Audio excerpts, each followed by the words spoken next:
സംസ്ഥാനത്ത് SSLC ഫലം പ്രഖ്യാപിച്ചു.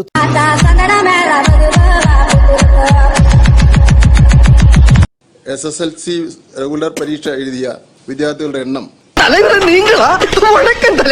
മുഴുവൻ വിദ്യാർത്ഥികൾക്കും A+ ലഭിച്ച വിദ്യാർത്ഥികളുടെ എണ്ണം 28,450. ഓ ഈശ്വര സമാധാനായി. ഏറ്റവും കുറവ് വിദ്യാർത്ഥി പരീക്ഷ എഴുതിയത് വയനാടാണ് 9,353. എന്തോന്നാ ഏറ്റവും കുറവ് വിദ്യാർത്ഥി പരീക്ഷ എഴുതിയത് വയനാടാണ് 9,353. 9,353. 9,353. ഇപ്പൊ ക്ലിയർ ആയി. അല്ല ഡൗട്ട് അടിച്ച് പണ്ടടങ്ങി പോയനെ. 9,353. 9,353.